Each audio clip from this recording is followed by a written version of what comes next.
देखिए भी ध्यान से, सबसे पहले तो अगर आपको कुछ पूछना होगा देन उस सिचुएशन में आपके स्क्रीन पर एक हैंड का ऑप्शन होगा, कांग्रेस का पंजे का निशान, उस पर क्लिक करेंगे तो मेरे पास एक नोटिफिकेशन आएगा, मैं उसे कंफर्म करूंगा तब आप बोल सकते हैं। वैसे आप कितने चिल्लाते रहना कोई फर्क नहीं पड़ेगा, ठीक है। और इसके अलावा बाकी आपको अगर कुछ चैट बॉक्स में देना है तो वहाँ पर चैट बॉक्स का ऑप्शन भी है, आप चैट बॉक्स में जाकर भी आप कुछ भी टाइप कर सकते हैं, ठीक है। बोल दिया है, ठीक है, जैसे अब मैसेज है, ठीक है, हाय नमस्ते ऑल ऑफ, गुड मॉर्निंग सबको, ठीक है। अभी हम प्रॉपर क्लास स्टार्ट करते हैं। और चलिए देखिए यहाँ से, लास्ट हम डिस्कस कर रहे थे कि टेंशन कैसी कैसी कंडीशंस में कहाँ कहाँ एग्जिस्ट करेगी। क्या डिस्कस कर रहे थे हम, कि टेंशन किस किस तरीके से आपकी एग्जिस्ट करेगी, ठीक है। अब इसमें ही थोड़ा सा और आगे बढ़ते हैं हम। एक एक पॉइंट और रह गया था यहाँ पर, उस पॉइंट को मैं मेंशन कर देता हूँ यहाँ पर। Point is that in order to produce, in order to produce tension in a string two equal and opposite, two equal and opposite stretching force, stretching force must be applied, must be applied. The tension thus produced, thus produced is equal in magnitude, is equal in magnitude to either applied force, to either applied force, and is, and is directed inward, directed inward। तो बहुत ध्यान समझना, line के लिखी है, आप लिखा है in order to produce tension in a string two equal and opposite force. मान लीजिए स्ट्रिंग है, आपको क्या करना पड़ेगा, इक्वल और अपोजिट फोर्स आपको अप्लाई करने पड़ेंगे, क्योंकि न्यूटन का लॉ भी यही कहता है कि जब भी आपकी एक्शन होगी तो रिएक्शन जरूर एग्जिस्ट करेगी, इसलिए और हमने क्या बोल दिया, two equal and opposite force आपके अप्लाई करने पड़ेंगे, जिसकी वजह से टेंशन इनवर्ड डायरेक्शन में एक्सर्ट करेगी, और जो टेंशन होगी वो किसी भी एक फोर्स की क्या होगी, इक्वल होगी। टेंशन जो होगी वो किसी भी एक फोर्स की क्या होगी, आपकी इक्वल रहने वाली है। क्लियर है इतना, ओके। नाउ अब हम इसमें आगे बढ़ते हैं, देखिए ध्यान से, जब हम इसमें थोड़ा सा आगे बढ़ते हैं, इसमें एक कंडीशन और है, देखिए ध्यान से। अगर हमने कहा, स्पेशल केस डिस्कस करेंगे जब बॉडीज जो है हमारी, कनेक्टिंग बॉडीज की प्रॉब्लम डिस्कस कर रहे थे, वो कैसी है, hanging vertically, bodies hanging vertically. इस केस में हम डिस्कस करने वाले हैं, ओके। क्या क्या कंडीशंस होंगी, तो हम देख सकते हैं कुछ इस तरह से। मैंने माना तीन बॉडीज है मेरे पास, एक ये है, इससे एक बॉडी और कनेक्टेड है जिसका मास कितना है आपका m2 है, और एक बॉडी और है इसका मास कितना है आपका m1 है। इसका मास m1 हो गया, इसका मास कितना हो गया, m2 हो गया, और इसका मास कितना हो गया आपका m3 हो गया, ठीक है। यहाँ टेंशन T1 एग्जिस्ट करेगी इनके बीच में, यहाँ T2 एग्जिस्ट करेगी, यहाँ क्या एग्जिस्ट करेगी, T3 एग्जिस्ट करेगी। ऐसी प्रॉब्लम्स अगर आपकी एग्जिस्ट करती है तो उस सिचुएशन में सबसे पहले आपको इनके ब्लॉक डायग्राम बनाने पड़ेंगे। मैं इंडिविजुअल ब्लॉक डायग्राम बनाता हूँ। ये हो गया हमारा m3, थर्ड वाले के लिए ब्लॉक डायग्राम, जिसकी टेंशन कहाँ काम कर रही है आपकी अपवर्ड, और इसका वेट कहाँ काम कर रहा होगा, डाउनवर्ड। और इसके साथ साथ सेकंड टेंशन भी क्या एग्जिस्ट कर रही होगी, देखो T1 है अगर यहाँ पर, तो ये T1 कुछ ऐसे और ऐसे होगी, ऐसे यहाँ पे T2 इस तरीके से होगी, और T3 आपकी ऐसी होगी, ठीक है। तो यहाँ पर देखो M3 का वेट M3G, और साथ साथ टेंशन दो डाउनवर्ड डायरेक्शन में, तो दोनों कंपोनेंट ले लिए। सेम एज अगर मैं किसके कंपोनेंट सॉल्व करूँ, या आपका ब्लॉक डायग्राम ड्रॉ करें किसके, सेकंड मास के लिए, तो इसके लिए टेंशन तो काम करेगी अपवर्ड, बाकी इसका जो वेट है और प्लस फर्स्ट वाले के थ्रू जो टेंशन है वो कहाँ काम करेगा, डाउनवर्ड काम करेगा। एंड फॉर दिस वन, जिसका मास कितना है m1 है, ये कितना हो जाएगा आपका m1g हो जाएगा, और टेंशन कितनी काम कर जाएगी आपकी, T1 काम कर जाएगी। ये तीनों ब्लॉक डायग्राम क्लियर है, ठीक है। नाउ अब हम इन सिचुएशन का, जो क्वेश्चन की सिचुएशन है वो ये है कि जितनी सारी की सारी बॉडीज कैसी हैं आपकी, इक्विलिब्रियम में है। Since all the bodies all the bodies are in equilibrium. कैसी है वो आपकी? इक्विलिब्रियम में है, ठीक। Therefore therefore net force on each, net force on each body is zero. क्योंकि कोई सिस्टम अगर इक्विलिब्रियम में, तो वो इक्विलिब्रियम में कब होता है? जब उसके ऊपर लगने वाला नेट फोर्स कितना हो? आपका जीरो हो।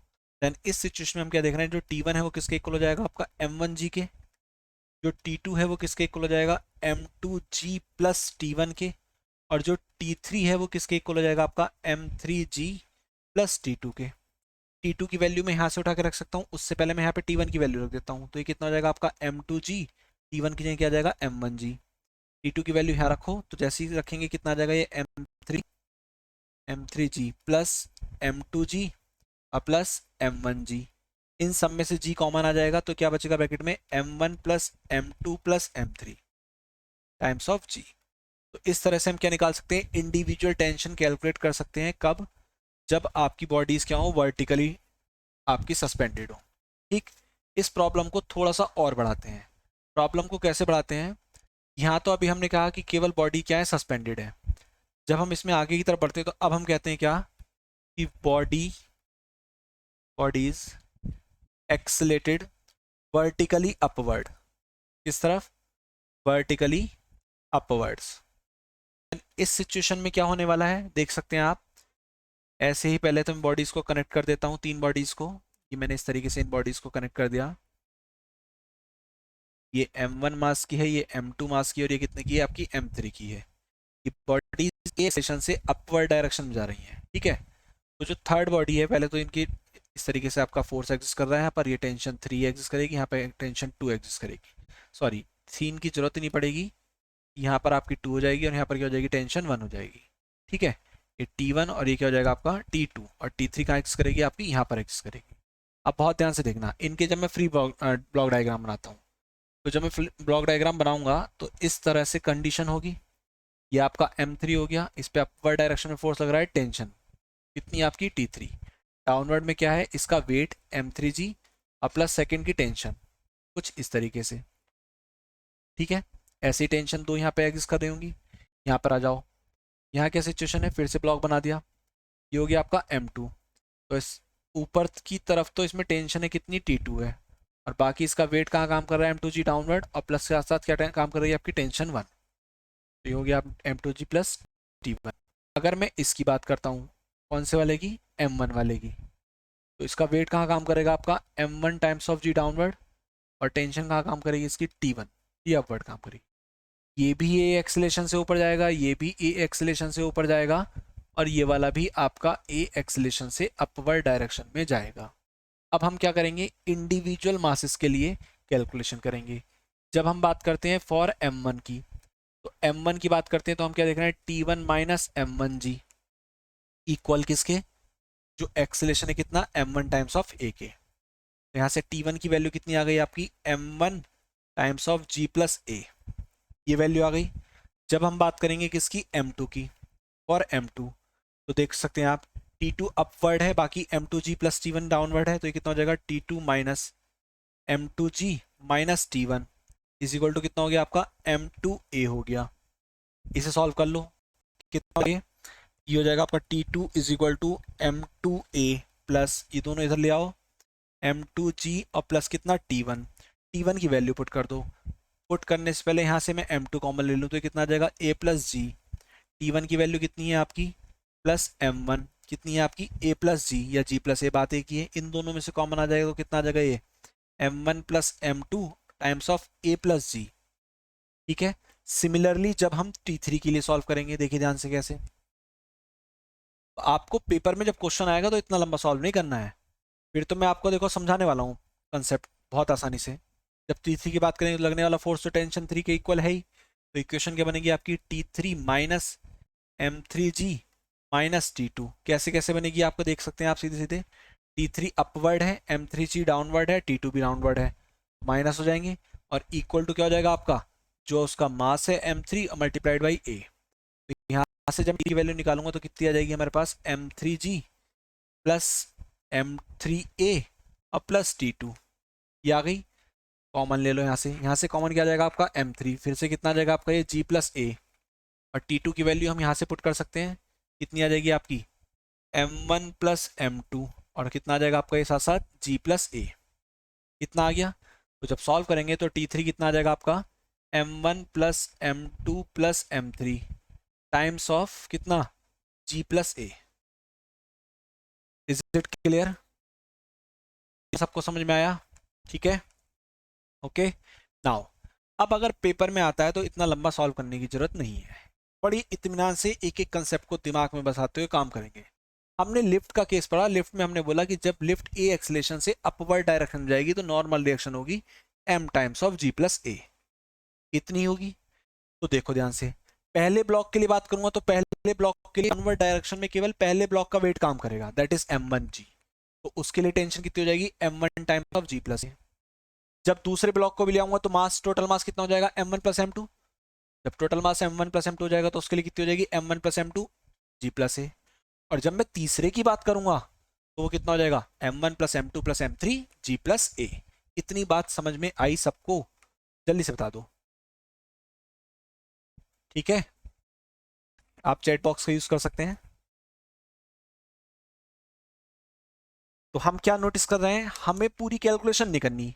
अगर हमारी कोई बॉडीज कनेक्टेड हैं और वो अपवर्ड मोशन कर रही हैं ए एक्सेलेरेशन से, तो हमें तो ये पता है कि जब ए एक्सेलेरेशन से अपवर्ड जाएगा तो उसमें ए में जी और जुड़ेगा टोटल मास के मल्टीप्लाई के साथ साथ। तो पहली बॉडी के लिए बात करेंगे केवल m1 की बात हो जाएगी, दो बॉडीज की बात करेंगे m1 प्लस m2 की बात हो जाएगी, और जब हम तीन बॉडीज की बात करेंगे तो कितना हो जाएगा m1 plus m2 plus m3 हो जाएगा। ठीक है, क्लियर है इतना? अब अगर आपसे कहा जाए कि भाई सेम सिचुएशन है, सिचुएशन तो क्या है, सेम है। क्या सिचुएशन है, इस तरीके से एक ब्लॉक, दूसरा ब्लॉक और ये तीसरा ब्लॉक, m1 मास, m2 मास और ये आपका m3 मास, वही आपकी टेंशन 3, टेंशन 2 और टेंशन 1। लेकिन अब की बार ये सेटअप ए एक्सेलेरेशन से डाउनवर्ड मोशन कर रहा है। क्या कर रहा है, ए एक्सेलेरेशन से डाउनवर्ड मोशन कर रहा है। तो क्या कोई मुझे t1 की वैल्यू, t2 की वैल्यू और t3 की वैल्यू डायरेक्ट बता सकता है? बताओ जल्दी से कोई। t1 कितना होगा डायरेक्टली, कितना होगा t1?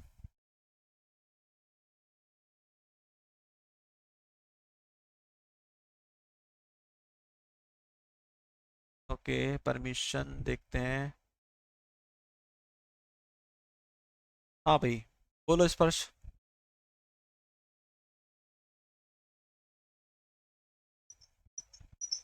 ओके, t2, ठीक है, t3, बोलो चारू। Okay, t2, okay. देखिए, हाँ ठीक है, मतलब वही कंसेप्ट है, लिफ्ट वाले केस रहेंगे, लेकिन बस एक्सेलेरेशन कितना हो जाएगा आपका g माइनस ए हो जाएगा। ओके, ठीक है भाई, क्लियर है इतना सबको? ये सबके लिए कर लेंगे आप t1 t2 t3 के लिए ये कंसेप्ट पूरा।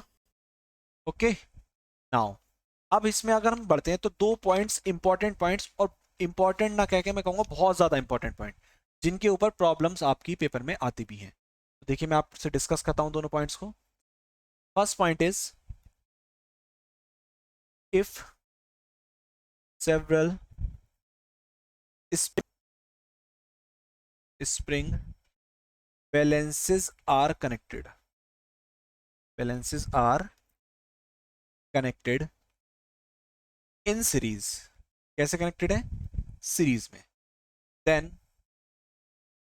then the reading of each balance, then the reading of each balance is the same and is equal, and is equal to the applied load, equal to the applied load। ठीक, हमें क्या मानना है, special condition क्या याद रखनी है कि जो स्प्रिंग बैलेंस है, जो स्प्रिंग बैलेंसेस हैं, हैव नेग्लिजिबल मास, उनका मास नहीं है कुछ, का मास क्या कंसीडर करना है, मास। ठीक है, अब आप देखो ध्यान से, कहा हमने सिचुएशन में बोला कि हमने इन्हें कैसे कनेक्ट करा है। मान लीजिए एक स्प्रिंग बैलेंस ये थी मेरे पास, और इसके साथ एक सीरीज में और कनेक्ट कर दी मैंने ये, और यहाँ पर एक ब्लॉक लगा दिया कितने का, अभी लगाते हैं, पहले इससे स्प्रिंग बैलेंस के शेप में कन्वर्ट कर देते हैं। ये दो स्प्रिंग बैलेंस हो गई, एक हो गई आपकी S1, एक हो गई S2। स्प्रिंग बैलेंस सब समझते होंगे, आपने देखा होगा, एक हाथ से पकड़ते हैं, उसे जो उसका नोब होता है उसे किसी चीज में फंसाते हैं, उठा लेते हैं, और जैसे ही उठाते हैं तो मीटर की रीडिंग आपकी शो हो जाती है, और उससे पता चल जाता है आपका कितना वेट है। मान लीजिए मैंने 10 kg का कोई ब्लॉक यहाँ पर सस्पेंड करा दिया इस पर। तो क्वेश्चन जो पॉइंट है, पॉइंट इज दैट क्या, कि अगर आपके बहुत स्प्रिंग्स कनेक्टेड है कैसे सीरीज में, then the reading on each spring same. हर स्प्रिंग की रीडिंग क्या रहने वाली, सेम रहने वाली। दैट मीन्स S1 की रीडिंग भी कितनी आएगी, 10 kg वेट आएगी, और S2 की रीडिंग भी कितनी आएगी आपकी, 10 kg वेट आ जाएगी।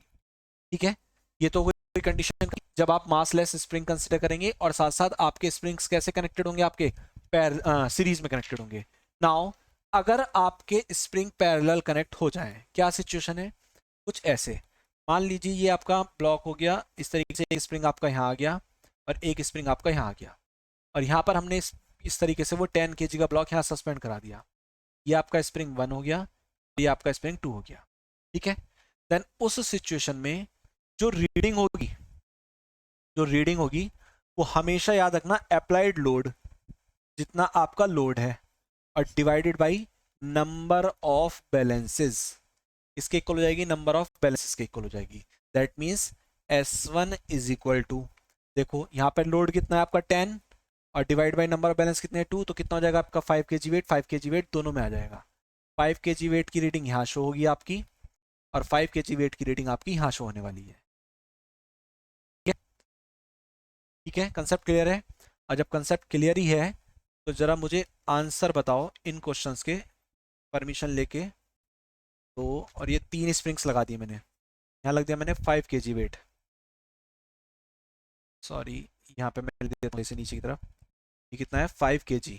ठीक है, एक स्प्रिंग ये है, एक स्प्रिंग ये है, और एक स्प्रिंग ये है, S1 S2 और S3। सेम एज एक क्वेश्चन ये है कि एक स्प्रिंग ये है आपका, एक स्प्रिंग ये है आपका, एक स्प्रिंग ये है आपका। Okay, now here is S1 and S2 and S3, और इन पे सस्पेंडेड है 15 kg। देन उस सिचुएशन में पहले इसके लिए आंसर बताएंगे, सीरीज वाले कॉम्बिनेशन के लिए S1 S2 S3 की वैल्यू कितनी होगी, बताइए जल्दी से।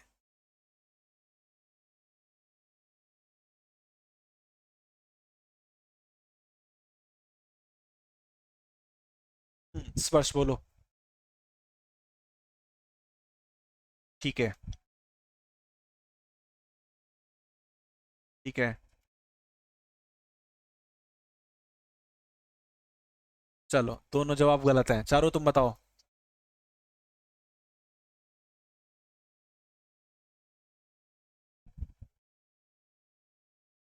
ओके, अच्छा ठीक है, गलत जवाब। और कोई जवाब देने रहेगा, और कोई बताओ भाई कितनी कितनी रीडिंग होगी।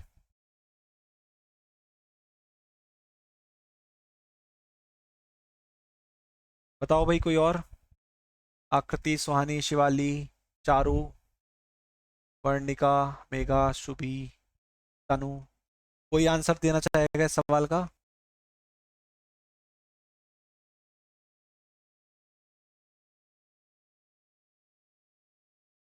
ठीक है, चारू ने फिर से परमिशन मांगी है, शायद गलती पता चल गई है।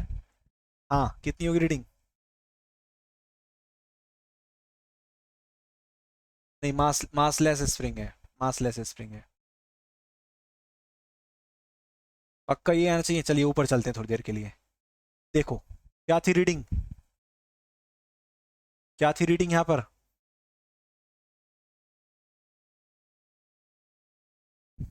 आप पूरी टर्म्स नहीं बोलते हैं कभी भी, गलती तो सब सबसे बड़ी आप लोग यही करते हैं, यही मेन गलती है। याद रखेंगे, जब तक आप पूरी टर्म नहीं बोलेंगे, भाई ठीक है आपका रीडिंग सही है, आप ऑप्शन देख के टिक लगा दोगे, लेकिन मैंने मान लो अगर मैंने ऑप्शन ऐसे बना दिए 5 kg या 5 kg वेट, और मैंने सबसे पहले कन्वर्जन बताया था यूनिट का, बताया था, बताना जरा आप, अब बताइए कौन सा ऑप्शन सही होगा। ठीक है, तो इस चीज का याद रखेंगे आप, पर ठीक है, आप मुझे पता चल गया आप लोगों को पता है। अभी इस चीज को ध्यान रखेंगे। हाँ बोलो।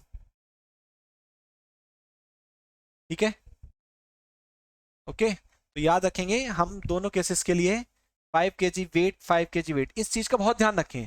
पता है क्या होता है, अभी मैं आपको questions, previous year questions discuss करेंगे हम, उसमें आप देखना कि क्वेश्चन तो ऐसे ऐसे हैं बिल्कुल बहुत आसान, लेकिन सिचुएशन ऐसी है कि अगर आपने यूनिट यूनिट का लफड़ा गड़बड़ कर दिया तो आपका क्वेश्चन गलत हो जाता है। ठीक है, जो आप सोचते हैं वो आंसर में होता है, और फिर उसे आप टिक करते हैं और कॉन्फिडेंटली बाहर आते हैं कि अब मेरा तो सही है। ठीक है, चलिए अब मैं चलता हूँ थोड़ा सा प्रीवियस ईयर पेपर्स की तरफ, जो हमें डिस्कस करने हैं ये। अभी मुझे जरा ये बता दो कि आपको प्रीवियस ईयर क्वेश्चंस दिखने शुरू हो गए?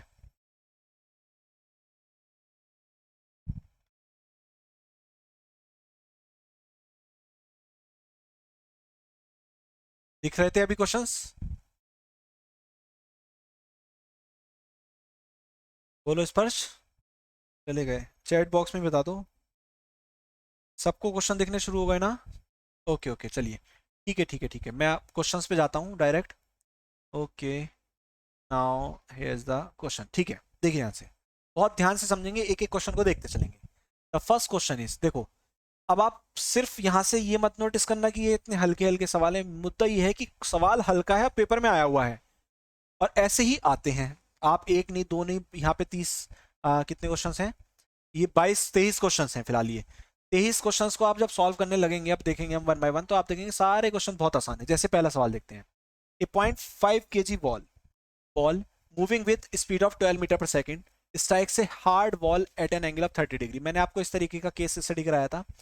वो टकराई, टकराने के बाद में क्या हुआ, 30 degree with the wall, it is reflected with the same speed at the same angle, और सेम स्पीड से सेम एंगल चली गई।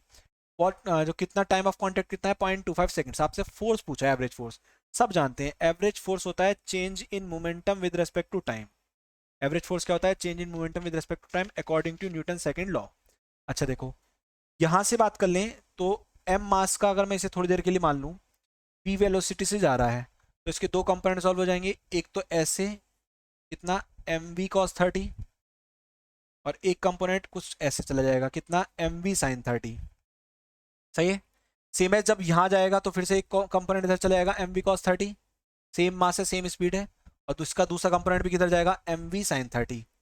अब साइन वाले कंपोनेंट सेम डायरेक्शन में ऐड हो जाएंगे, तो आप ऐड करने के बजाय चेंज इन मोमेंटम निकालेंगे तो कितना जाएगा, वो 2 mv sin 30, और डिवाइड बाई टाइम कितना आपका 0.25। अभी क्वेश्चन सॉल्व हो जाएगा। 2m की वैल्यू कितनी है, 0.5, और मल्टीप्लाइड बाई v कितना है, 12। साइन 30 की वैल्यू कितनी होती है, 1/2, एंड डिवाइडेड बाई कितना हो जाएगा आपका ये 0.25। क्लियर है?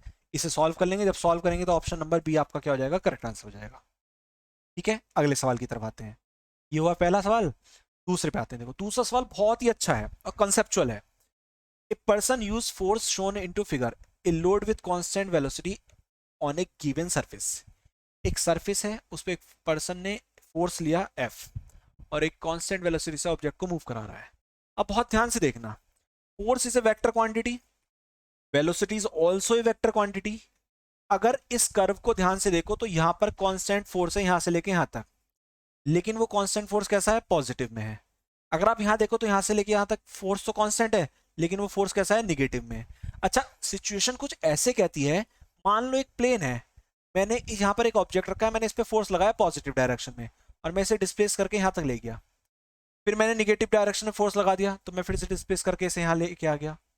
ठीक है, इतना मुद्दा समझ में आया? अब आपको जो बोला गया है, identify the correct surface profile, तो सरफेस प्रोफाइल वो करेक्ट होगी जिसमें पॉजिटिव के केस में पॉजिटिव मतलब इंक्रीमेंट हो रहा हो, और निगेटिव के केस में डिक्रीमेंट हो रहा हो।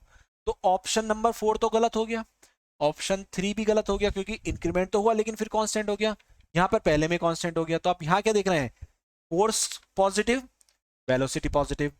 फोर्स निगेटिव, देखो इस पार्ट के लिए तो क्या हो जाएगा आपका, फोर्स क्या हो जाएगा, पॉजिटिव, देन वेलोसिटी क्या हो जाएगी आपकी, पॉजिटिव, और इस पार्ट के लिए क्या हो जाएगा, फोर्स निगेटिव, क्योंकि आप यहां से यहां तक अप्लाई कर रहे हैं, तो वेलोसिटी भी क्या हो जाएगी आपकी, निगेटिव हो जाएगी। Is it clear? Use chat box and से, सबको समझ में आया इतना? ठीक है, चलिए okay okay okay, that's good.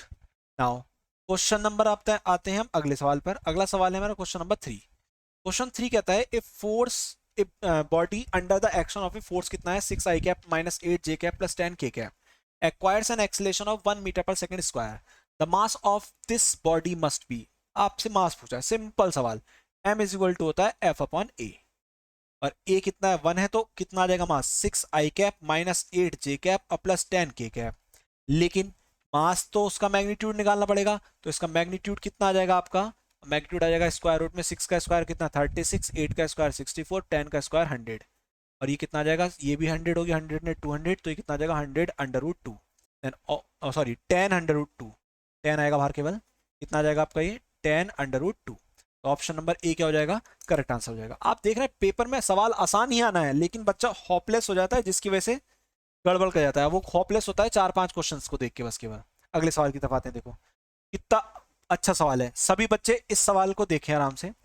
A man of mass 90 kg standing in an elevator. एक व्यक्ति है 90 किलो का, एलिवेटर पर खड़ा हुआ है। If the elevator falls apparent weight of the man is. अब मुझे आप आंसर बताएंगे अपरेंट वेट कितना होगा, वन बाय वन मुझे आंसर बताओ। ऑप्शन 1, ठीक है मैं ऑप्शन दिखाऊं आपको, ऑप्शन बेस पे काम करोगे। ऑप्शन 1 आया, एक बच्चे ने बोला ऑप्शन 1, बाकी बच्चे बताएं, बाकी लोग भी बताएं भाई जल्दी से, बाकी भी बताएं जल्दी से। क्वेश्चन दिख रहा है, सेकेंड, चारू, हाँ चारू बोलो। अच्छा क्वेश्चन दिखाऊं, हाँ ये रहा, पढ़ो। A man of mass 90 kg standing in an elevator whose cable broke suddenly. If the elevator falls, apparent weight of the man is.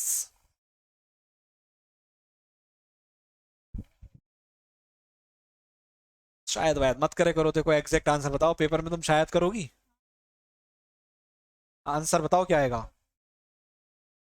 ठीक, फिर शायद। हाँ चलो बाकी अब देखते हैं, और कोई बताना चाहता हो तो बताओ भाई। हिसाब विसाब कुछ नहीं, बस डायरेक्ट आंसर होना चाहिए। हाँ फ्री फॉल कंडीशन है, बिल्कुल सही बात है। देखो उसने बोला फॉल, और उसने बोल दिया फॉल। बोलो, हाँ बोलो आकृति। ठीक है, तो उसके अकॉर्डिंग आंसर क्या होगा ये बता दो। 0 न्यूटन, ठीक है। तो सबको क्लियर हो गया। देखो अब खुद बताओ 2009 के एम्स के एग्जाम में आया, कितना भारी सवाल है ये। और ये जितने हमने 3-4 सवाल करे सारे फैक्ट्स पे ही तो हैं। अभी तक हमने नया कंसेप्ट तो कुछ नहीं इंक्लूड करा। अगर आपको फॉर्मूले याद है तो आप क्वेश्चन को सॉल्व कर सकते हैं। जैसे अगले सवाल की तरफ आते हैं, देखिए ध्यान से। Next question is a block of mass m in contact with a card c as shown in figure. The coefficient of static friction between the block and car is mu. इन दोनों के बीच में स्टैटिक फ्रिक्शन है, और बोला गया the acceleration alpha of the card that will prevent the block from falling studies. वैसे तो मैंने अभी फ्रिक्शन आपको पढ़ाया नहीं है, लेकिन फिर भी हम इस सवाल को सॉल्व कर सकते हैं, क्योंकि बेसिक नॉलेज सबको होती है। याद करो मूवीज में दिखाते हैं एक कार आ रही है बहुत तेज, एक व्यक्ति खड़ा है यहाँ पर, और वो कार इसे साथ में घुमाती ले जाती है। जितनी तेज कार चलेगी उतना वो इसके अटैचमेंट में रहेगा, जैसी वो कार रुकती है तो तुरंत ये नीचे गिर जाता है। सेम सिचुएशन यहाँ पर, ये मास m का ब्लॉक है, आपका इस ब्लॉक का एक्सेलरेशन कितना हो कि ये रुक रहा है यहाँ पर, बस आपसे ये बोला गया है। क्वेश्चन तो समझ में आ गया होगा। अच्छा देखो ये मास m है, तो इसका वेट कहाँ काम कर रहा होगा, mg डाउनवर्ड, और यहाँ पर इसकी सर्फेस पे क्या लग रहा होगा, एक फ्रिक्शन लग रहा होगा। फ्रिक्शन कितना होगा, किसके इक्वल हो जाएगा फ्रिक्शन आपका, mg के इक्वल। और जनरल फॉर्मूले की बात करें, जो फ्रिक्शन होता है म्यू टाइम्स ऑफ क्या होता है, नॉर्मल रिएक्शन, या कह सकते हैं म्यू टाइम्स ऑफ एन, इसके इक्वल हो जाएगा mg के। म्यू टाइम्स ऑफ ये कितना होगा, अब चूंकि ए एक्सेलेरेशन से मूव कर रहा है तो एम ए इक्वल टू क्या हो जाएगा mg के। m से m हो गया कैंसिल, तो a इक्वल टू कितना आ गया आपका g बाई म्यू आ गया। अच्छा देखो अब देखते हैं ऑप्शन के अकॉर्डिंग कैसे खेला जाएगा। a equal to g by mu आ गया, तो ऑप्शन ये भी कट गया, ये भी कट गया। अब उसने बोला टू प्रिवेंट फ्रॉम स्लिपिंग, भैया फिसलना ना चाहिए, तो उस सिचुएशन में क्या है, इनकी स्टैटिक फ्रिक्शन की कंडीशन होती है क्या, ये एक्सेलेरेशन किससे ग्रेटर देन इक्वल टू होना चाहिए, जी बाई म्यू के। उस सिचुएशन में आपका आपका जो ऑब्जेक्ट है, जो ब्लॉक है, वो फिसलेगा नहीं। तो ये भी आपकी फाइनल ऑब्जर्वेशन है, रिजल्ट है कि भाई स्टैटिक फ्रिक्शन की कंडीशन किस कंडीशन में वो फिसलेना। तो ये आपको एज इट इज याद रखना पड़ता है जब हम पढ़ेंगे अभी फ्रिक्शन। वैसे अभी हमने पढ़ा नहीं है, मैंने क्वेश्चन सॉल्व करा दिया है। हो सकता है इसमें ही एक ऑप्शन हो, ये वाला ऑप्शन ऐसे ना हो कि केवल ये दे दे a greater than g by mu, तब भी आपको घबराने की बात नहीं है, आप इसे प्रायोरिटी देंगे, ठीक है। लेकिन इन दोनों में से एक ऑप्शन होगा पेपर में, और अगर दोनों ऑप्शन आ जाते हैं, बाई चांस वैसे आएंगे नहीं, अगर दोनों ऑप्शन आते हैं तो आप इसे प्रायोरिटी देंगे जिसमें ग्रेटर देन और इक्वल टू दोनों एग्जिस्ट कर रहे हैं। क्लियर है इतना? ठीक है, चलिए अब जाते हैं अगले सवाल की तरफ। वैसे अभी हम फ्रिक्शंस पढ़ेंगे, तब हम इस क्वेश्चन को फिर से डिस्कस करेंगे। देखो question number 6, a person of mass 60 KG is inside a lift of mass 940 KG. 60 kilo का व्यक्ति, जो लिफ्ट है उसका मास कितना है 940 केजी, तो वेट कितना हो जाएगा 940 टाइम्स ऑफ जी, और जो लिफ्ट में ये बैठा है कितने किलो का 60 times of G, M G होता है ना, तो एम जी दोनों का लग गया। अब the lift starts moving upward with acceleration, lift ऊपर की तरफ जा रही है कितने एक्सेलेरेशन से 1 मीटर पर सेकंड स्क्वायर से। The tension in the supporting cable, यहाँ पर एक केबल है उसमें टेंशन पूछी गई आपसे कितनी होगी, बताओ जल्दी से आंसर क्या आएगा। सभी लोग सॉल्व करके मुझे आंसर बताएं, सॉल्व जल्दी से।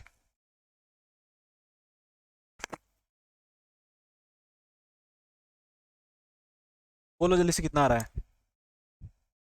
लिफ्ट ए एक्सेलेरेशन से अपवर्ड जा रही है। अब देखो क्वेश्चन के कंसेप्ट्स रिपीट होने लगे, ऊपर भी एक ऐसा सवाल था जिसमें अपवर्ड जा रहे थे हम, जो मैंने अभी पीछे समझाया, इसी की क्वेश्चंस के कंसेप्ट रिपीट होते हैं, बस और कुछ नहीं होता है। बोलो जल्दी से आंसर क्या आया।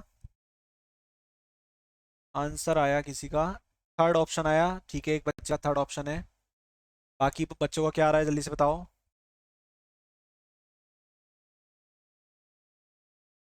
बाकी के क्या हाल हैं भाई, जल्दी से बोलो।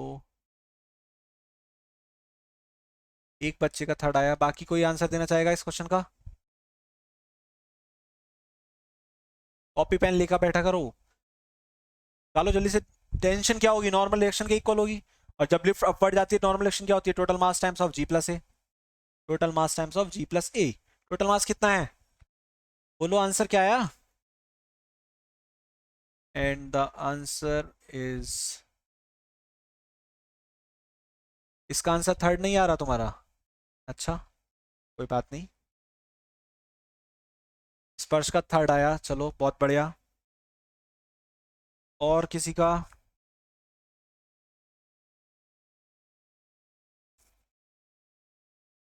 देखो यही यहाँ यहाँ होती है गड़बड़ शिवाली, इस तरीके की गड़बड़ पेपर में नहीं करनी है आपको। अगर आपने ईमानदारी से इस क्वेश्चन को सॉल्व करा होगा, थर्ड ऑप्शन आ रहा होगा, तो आपका ऑप्शन सही है, सॉल्व करा होगा तो। और अगर तुक्का लगाया होगा तो डाउट एग्जिस्ट कर ही जाते हैं। आंसर इसका थर्ड है, क्यों है, टोटल मास कितना हो जाएगा 940 प्लस 60 कितना हो गया आपका 1000, और मल्टीप्लाइड बाई किससे होगा आपका जी प्लस ए, जी की वैल्यू कितनी है 10, ए कितना है आपका 1, तो 10 प्लस 1 11, तो कितना आएगा 11,000 न्यूटन, ठीक है, कितना आ जाएगा 11,000 न्यूटन। तो इस तरीके, बहुत बढ़िया जिनका थर्ड आ रहा है ऑप्शन, बहुत बढ़िया। तो इस तरीके की गलती आप ना करें, आपने अगर क्वेश्चन सॉल्व करा है प्रॉपर और आपका आंसर आ रहा है तो आप उसे टिक करें, पड़ोसी से या फिर किसी और की बात ना करें आप, ठीक है, उस सिचुएशन में। चलिए अब आते हैं हम कहाँ पर, अगले सवाल की तरफ अपने। अगला सवाल है हमारा क्वेश्चन नंबर 7, आप ही लोग बताएंगे answer. A body of mass m hits normally rigid wall with velocity v and bounces back with the same velocity. देखो ये रिजिड वॉल है, एक बॉडी है जिसका मास कितना है m है, कितनी वेलोसिटी जा रही है v वेलोसिटी जा रही है, जाके इससे टकराई, नॉर्मली टकराई और टकरा के वापस आ गई, कितनी वेलोसिटी से, सेम वेलोसिटी से, ये बॉडी। तो आपसे बोला impulse experience by the body is कितना होगा। आपको मैंने बताया था इम्पल्स किसके इक्वल होता है, चेंज इन मोमेंटम के इक्वल होता है। इम्पल्स किसका इक्वल होता है,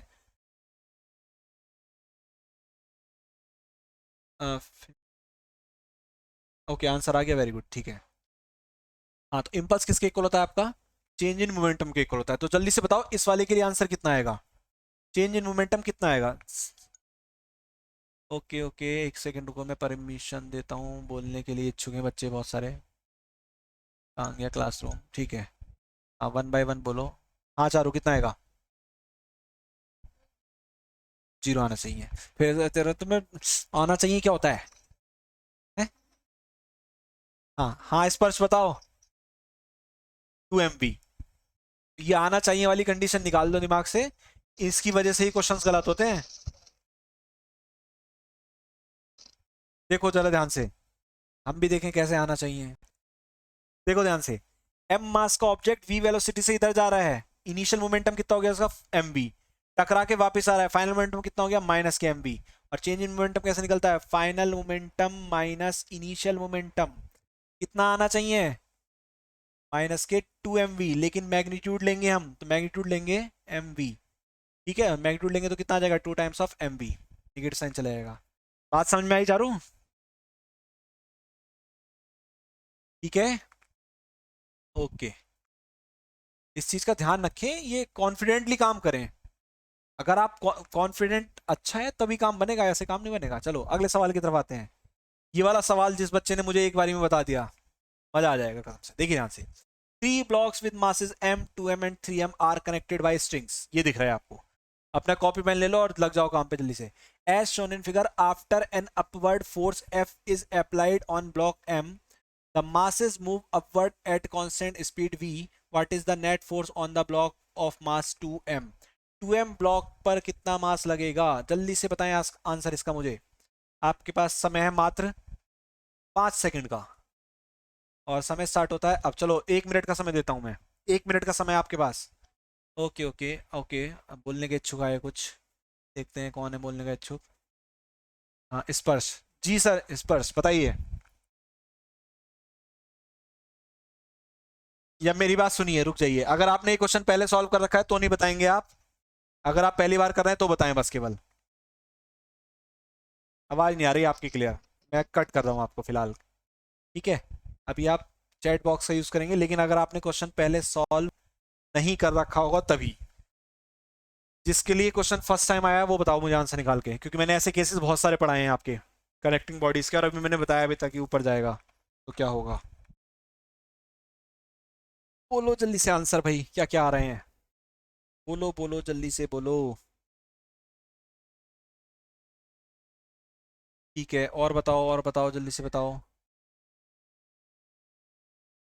जिसने पहले सॉल्व ना कर रखा हो वो बताओ। क्वेश्चन दिखाऊं फिर से? ठीक है, मैं क्वेश्चन दिखा देता हूँ यही, जल्दी से, और टाइम अप होने वाला है, टाइम अप होने वाला है, लास्ट 10 सेकेंड्स। 9, 8, 7, 6, 5, 4, 3, 2, 1। पोलिंग तो हम यही कर लेंगे, इसमें ऑप्शंस की जरूरत ही नहीं है, ठीक है। स्पर्श के अलावा और कोई आंसर देगा?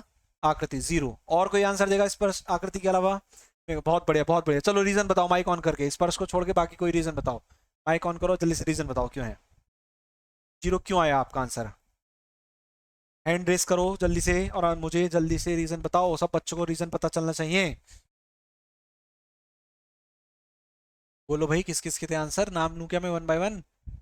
मेघा, आकृति, आप लोगों ने जीरो। स्पर्श आप रहने दो, स्पर्श आप रहने दो, अभी आपसे बाद में पूछेंगे, फिलहाल इन 2 बच्चों से पूछने दो जिनके जीरो आए हैं। मेघा एंड आकृति बताइए जल्दी से, zero, Y zero, raise the hand, या तुक्का मारा है ये भी बता सकते हैं आप, तुक्का मारा है तो आप चैट बॉक्स में लिख सकते हैं कि हमने तुक्का मारा है।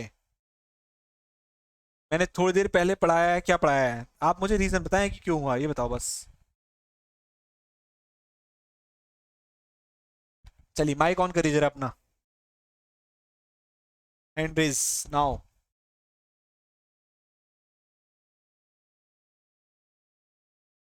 और कोई देगा आंसर, और कोई आंसर देना चाहेगा? चारू, वर्णिका, तनु, आयुषी, सुहानी, शिवाली, मेघा, कोई आंसर देना चाहेगा? क्वेश्चन ये रहा आपके सामने, क्वेश्चन इज, ये रहा आपका क्वेश्चन, ठीक है, बताओ आंसर जल्दी से बताओ भाई, अरे कुछ तो बोलो तभी तो आपको समझ में आएंगे, कंसेप्ट क्लियर होंगे बढ़िया करके। पढ़ लो एक बार क्वेश्चन को फिर से जल्दी से। आप में से कितने बच्चे ऐसे जिन्होंने सॉल्व करा इसे, भले ही आंसर कुछ भी आ रहा हो, सॉल्व करा ये बता दीजिए बस मुझे। आप में से कितने बच्चे ऐसे जिन्होंने सॉल्व करा? इक्विलिब्रियम कंडीशन, वर्णिका, ठीक है, और बताओ, और बताओ। स्पर्श ने सॉल्व करा है, ठीक है, और किसने सॉल्व करा है, और किसने सॉल्व करा है? वर्णिका ने भी सॉल्व करा है, ठीक है, और किसने सॉल्व करा है, जल्दी जल्दी बताओ भाई, कैंसिल हो जाएगा, ठीक है, और बताओ। हाँ चारों ने भी सॉल्व करा है, ठीक है, चलिए बहुत बढ़िया। आप लोगों ने सॉल्व करा, आपका आंसर 0 है, वेरी गुड, आपका आंसर बिल्कुल सही है। आंसर क्या होगा इसका? 0 होगा। लेकिन मेरे लाल मेरे बाल को इसे सॉल्व नहीं करना है। क्वेश्चन को पढ़ो, क्वेश्चन बोला है move upward at constant speed v, और स्पीड कांस्टेंट है तो एक्सीलरेशन कितना होगा? 0। तो फोर्स कितना हो जाएगा? 0। समझ में आ गई बात? मैंने अभी पढ़ाया था, उसमें मैंने केस पढ़ाए थे एक्सीलरेशन वाले। एक्सीलरेशन तो 0 मैंने करा ही नहीं। अब हुआ है एक्सीलरेशन 0 जब प्रॉब्लम आ गई नीट में 2013 में। सबको क्लियर हुआ कंसेप्ट ये? ओके। तो इसलिए हाँ, कांस्टेंट वेलोसिटी, बहुत बढ़िया मेगा, बड़ी लेट आपका रिप्लाई आया, मुझे बड़ा अच्छा लगा। कोई नहीं, देर आए दुरुस्त आए। इसलिए आप क्वेश्चन को पढ़ें, क्वेश्चन की हर लाइन कीमती है। क्वेश्चन में साफ बोल दिया कांस्टेंट स्पीड, इसलिए जब मैंने क्वेश्चन पढ़ा था तो मैंने यहां से अंडरलाइन करना शुरू कर दिया था। Constant speed that is acceleration 0, और फोर्स कितना हो जाएगा? 0 हो जाएगा। कांस्टेंट स्पीड एक्सीलरेशन 0, फोर्स कितना हो जाएगा आपका? 0 हो जाएगा। इतनी बात सबको समझ में आई? चलिए अब बढ़ते हैं थोड़ा सा आगे की तरफ। जो क्वेश्चन नंबर 9 है, ये अभी आपका पुलिस सिस्टम हमने नहीं डिस्कस कराया, तो इसके क्वेश्चन अभी डिस्कस नहीं कर रहे हैं। क्वेश्चन नंबर 10, जो बच्चा क्वेश्चन नंबर 10 का आंसर देगा उसे इनाम दिया जाएगा। क्वेश्चन 10 देख लो, फोर्स टाइम कर्व है, ये फोर्स है, ये टाइम है। आपसे क्या बोला गया है? Force time mass indicated by the graph the change in momentum of the particle. और आप सब जानते हैं चेंज इन मोमेंटम ही क्या होता है? इम्पल्स होता है। चेंज इन मोमेंटम क्या होता है आपका? इम्पल्स होता है। इम्पल्स, और इम्पल्स क्या होता है? Force into time duration. Force into time duration. तो आपको क्या करना पड़ेगा? 0 से लेके 8 सेकंड तक का इन शेप का एरिया निकालना पड़ेगा। जल्दी से कैलकुलेट करके आंसर बताइए मुझे। You have 2 minutes only. Solve करके आंसर बताओ, कितना आ रहा है चेंज इन मोमेंटम? बोलो जल्दी से। ओके ओके, मैं खोलता हूँ। किसी ने परमिशन लेनी चाहिए है बोलने की, और जिसने पहले कर रखा हो वो ना बोले बस, केवल प्लीज। जी स्पर्श, बताइए कितना आ रहा है? 12 न्यूटन। अच्छा, चारू। हाँ ठीक है, चारू बताओ। 12 आ रहा है, 12 न्यूटन सेकंड, पूरा आंसर बोलना चाहिए। ठीक है, तो सबका 12 आ रहा है भाई। कैसे आया होगा देखो ध्यान से। आपने इस ट्रायंगल का एरिया निकाला, मान लेते हैं इसका A1 है। इसका एरिया निकाला, मान लेते हैं इसका एरिया A2 है। इसका एरिया निकाला आपने, इसका एरिया मान लेते हैं A3 है। इनके एरिया आप निकाल सकते हैं। ट्राइंगल का होता है 1/2 बेस इंटू हाइट। और जो आपका ये नीचे बन रखा है शेप रेक्टेंगल, इसका भी निकाल सकते हैं। और जो थर्ड वाला है उसका भी आप इजिली निकाल सकते हैं। ठीक है, जब आपके ये एरिया A1 A2 A3 निकल जाएंगे, तो मैंने आपको जब पढ़ाया था तो मैंने सिंपली बताया था कि पॉजिटिव वाले एरिया को पॉजिटिव लेना है और निगेटिव वाले एरिया को निगेटिव में लेना है। और फिर तीसरा कैसा है? पॉजिटिव में। जब आप इन एरियाज की वैल्यू रखेंगे तो सॉल्व करके कितना आ जाएगा आपका? 12 न्यूटन सेकेंड आ जाएगा। कितना आ जाएगा आपका? 12 न्यूटन सेकेंड आ जाएगा। बात समझ में आई? ठीक है, चलिए अगले सवाल की तरफ पढ़ते हैं। कॉपी पेन लेके बैठो, जल्दी जल्दी करते रहो सवाल। क्वेश्चन नंबर 11 बहुत ही अच्छा सवाल है, इत्मीनान से पढ़ लो इसे, मैं समझाऊंगा। A balloon of mass m is descending down with an acceleration a.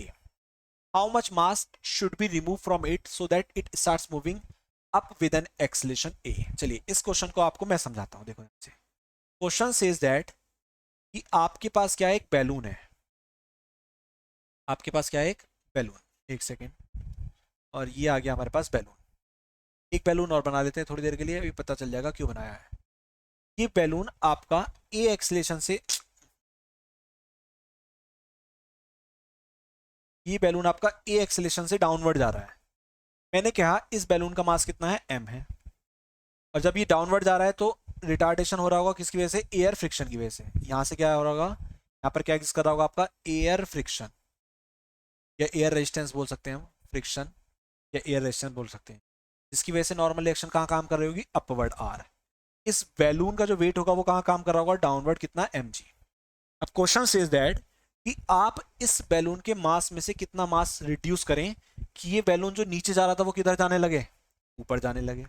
इधर जाने लगे, ए एक्सेलेरेशन से ऊपर जाने लगे। कि मास ज्यादा था तभी तो नीचे आ रहा था, मास कम हो जाएगा तो फिर कहां जाने लगेगा? ये ऊपर जाने लगेगा, क्योंकि एयर रेजिस्टेंस एग्जिस्ट कर रहा है इस वजह से। पहले हम इस केस को डिस्कस करते हैं। जब मैं इस केस के लिए रिएक्शन लिखता हूं तो नेट फोर्स कितना है इसमें? डाउनवर्ड मोशन है तो mg minus R equal to कितना है? m के। Equation number 1। अब मैं मान लेता हूं लेट रिमूव्ड मास कितना है, let removed mass equal to X. हमने माना एक्स मास रिमूव कर दिया, और जैसे ही एक्स मास रिमूव कर दूंगा तो इसका मास कितना रह जाएगा, m माइनस एक्स रह जाएगा, जिसकी वजह से एयर की वजह से रेजिस्टेंस तो अभी भी उतना है क्योंकि मीडियम सेम है, लेकिन इसका वेट डाउनवर्ड कितना काम करेगा इस बार, m minus x times of g. कितना काम करेगा, m minus x times of g. फिर से इसके लिए इक्वेशन लिखते हैं तो कितनी हो जाएगी, देखो अपवर्ड हो जाएगी अब मोशन, तो प्रायोरिटी किसे दी जाएंगी, r को, minus m minus x into g equal कितना, m minus x times of a। Clear है इतना, इसे सॉल्व कर लेते हैं, कितना हो जाएगा आपका ये, r minus M G minus plus हो जाएगा ये आपका कितना, एक्स जी इक्वल टू कितना हो जाएगा आपका ये, m minus x times of a।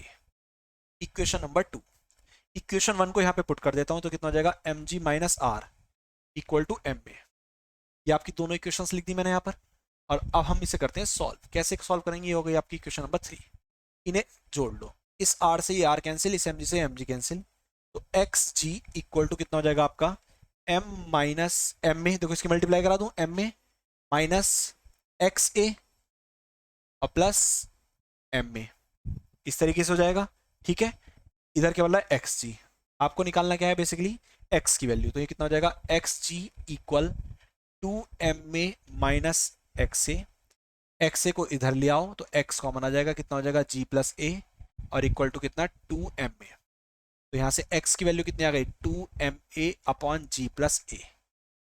ठीक है, ये क्वेश्चन सभी को क्लियर हुआ, बोलिए जल्दी से, सबको क्लियर है ना क्वेश्चन ये,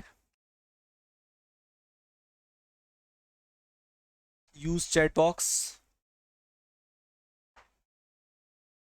सबको क्लियर हुआ क्वेश्चन ये,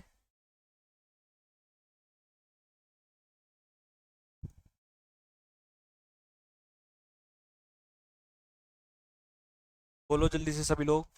ठीक है, देखो ये वो सवाल है नीट में आया हुआ, वो मैं बोलता हूँ ना कि 5 सवाल ऐसे होंगे जिन्हें आपको सॉल्व करना पड़ेगा प्रॉपर, बाकी 40 सवाल को आपको प्रॉपर सॉल्व नहीं करना पड़ेगा, आप प्रैक्टिस करिए बस जैसे जैसे बताया जा रहा है, और आप क्वेश्चन चुटकियों में सॉल्व करके आएंगे।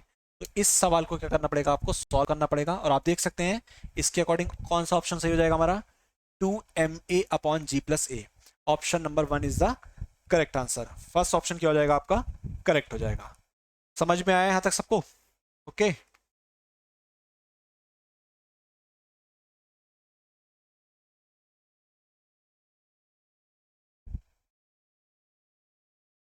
ठीक है भाई, सबको क्लियर है इतना,